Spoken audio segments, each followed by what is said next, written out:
Hey everyone, today we got this beautiful 2010 Volkswagen new Beetle, or also known as the Bug, and I'm going to show you how you can replace the alternator on this vehicle. This vehicle is the 2.5 liter engine, and if you look directly from the top, it's nearly impossible to see where the alternator is. It's right in the middle between the power steering pump and the AC compressor. So the route we're going to take is through the bottom. First thing you want to do is disconnect the negative terminal on the battery. Then you want to remove the splash guard, and then also the passenger side splash guard. You can either remove it or just strap it like I did to the wheel here. Alright, so this is underneath the vehicle. You will see right here you have your AC compressor, your AC tensioner pulley, and your main pulley or harmonic balancer. What you want to do is remove this belt that I've already removed by putting a 16mm socket on this tensioner and turning it clockwise in the clockwise direction. That will release the tensioner off of the AC belt, and that belt routes over the main pulley or the harmonic balancer. Now, after you remove that belt, don't be fooled, because thanks to German engineering, we have another belt that goes on the other side of the AC compressor. So you will have to remove this one also. And to remove that, you will have to do the same thing to the tensioner for that belt, which is also a 16mm, and it is, if I can get a light here properly, there we go, this pulley right here, right at the top,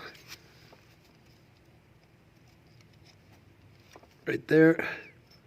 Okay, that's also 16. You want to also turn this bolt clockwise to release the tension in order to remove the belt. But before you remove the belt, just make sure you do a drawing of the route the belt takes around the pulleys. You can see the power steering in the top left corner. You have the alternator pulley right up top there. Just make sure you know the correct route that this belt is taking. And once you remove the belt, next thing we will remove is the AC compressor right here. Alright, so once you got your second AC belt off, as you can see, there's two pulleys on this AC compressor. You will now want to remove the bolts for the compressor and put it aside like I have here. So there are 3 bolts to this compressor, and they're 13mm. As you can see at the top here, there's one bolt there, one bolt at the bottom here, and then there's one more bolt which is kind of hard to see from the front here, but it's right by the plug, and I'll show you the back of it. It goes right through there. If I can get the light set up here, there we go. And it'll go right through the side here and through here, and this is the back of it over here. And you will have one plug, one connector, which is this one right here. Just remove that, and then you'll be able to put your AC compressor just off to the side.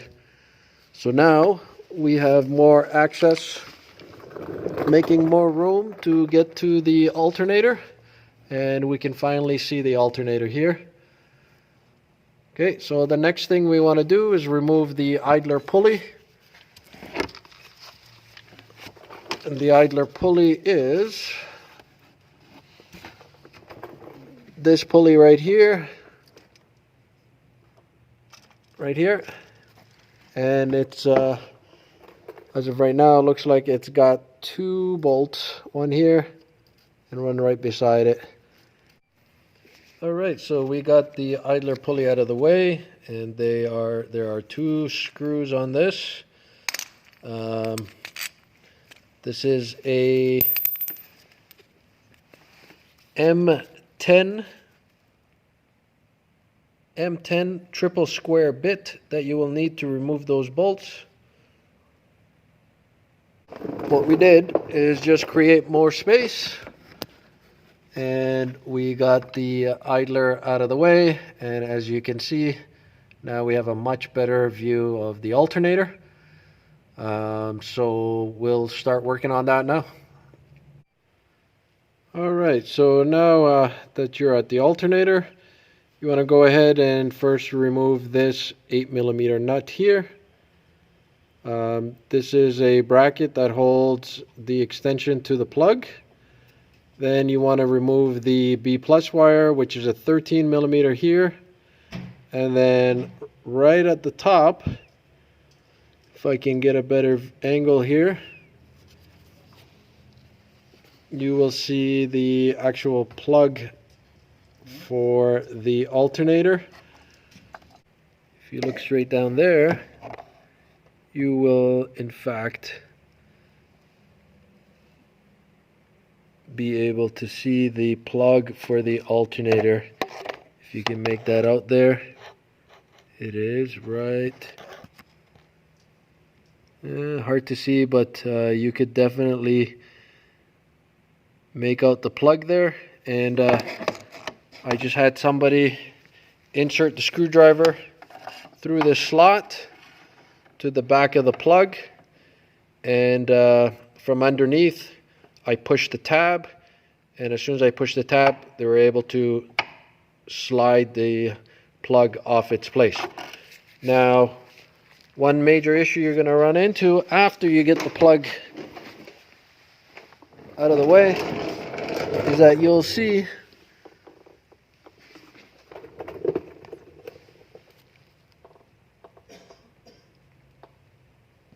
way up there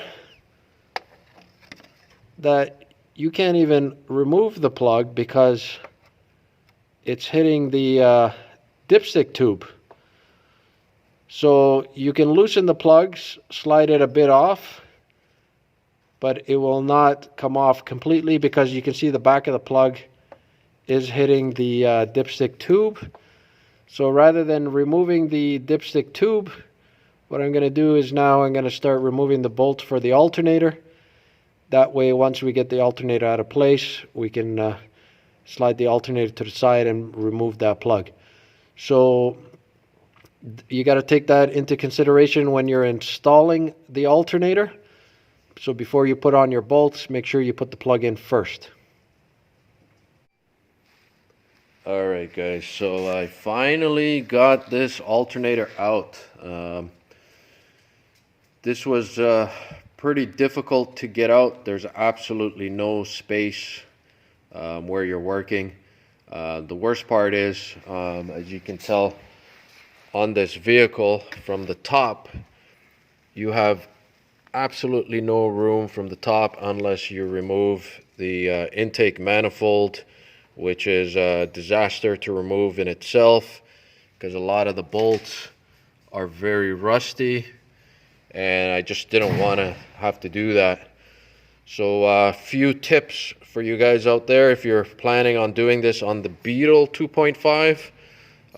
It's a lot more difficult than doing it on a Jetta 2.5, for example, or any other Volkswagen 2.5, because the Beetle body style itself is just so compact that this engine gives you absolutely no space to work around from the top or even from the bottom. Everything's just so squashed together.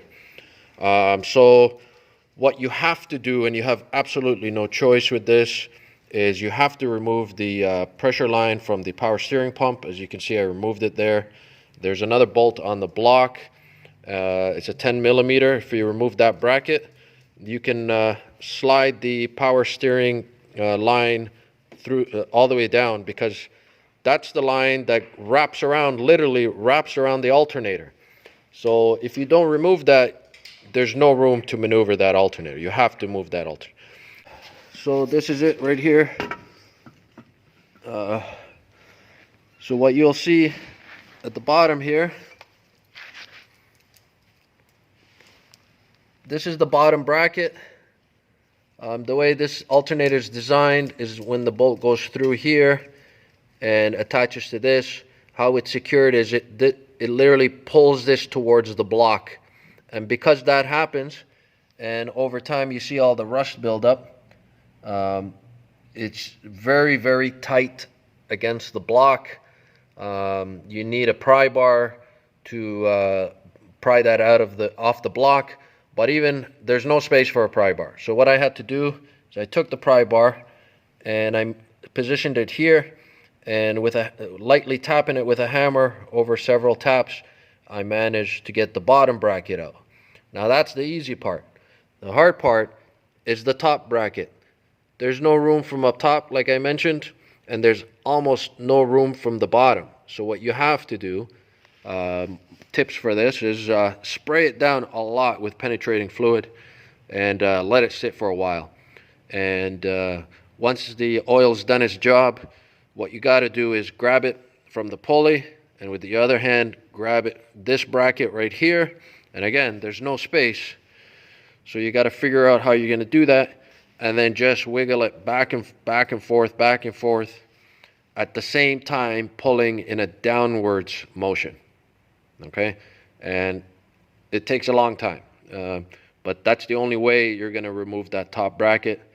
The only other option really is to remove the intake manifold. If you are attempting this job, again, there's a lot of information online regarding the 2.5 Volkswagen alternator removal, but for the Beetle, it is not that simple, just because of the lack of space. So don't be fooled by what you read online. The procedure is to remove it from the bottom, but it's very, very difficult.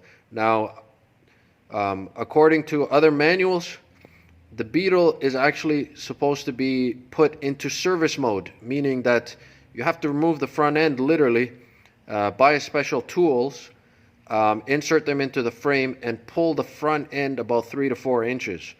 So that's the only way it's going to create space. Now, I'll prove to you that you don't have to do that route.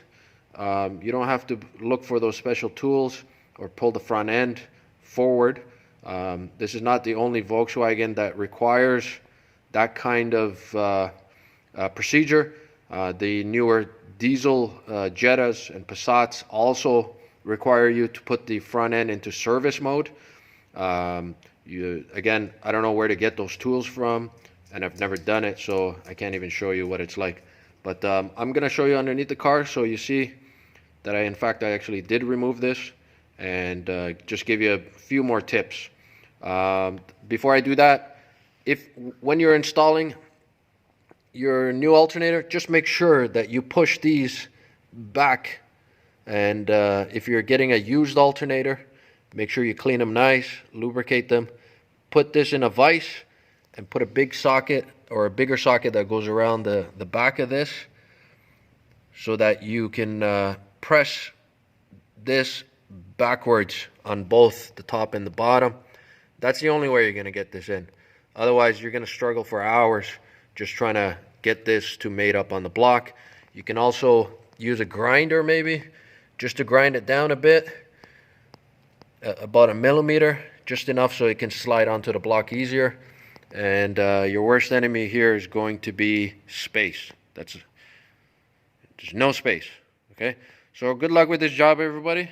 I hope I gave you some helpful information, and if it was helpful, please like, share, and subscribe to my channel so I can make more great videos like this. Other than that, thank you and have a wonderful day.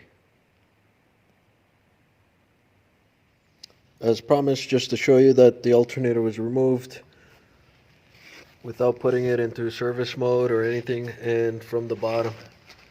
So you can see the alternator is gone, and there is the power steering line right there. And one of the main obstacles is this bracket right here. You gotta maneuver the alternator around this bracket.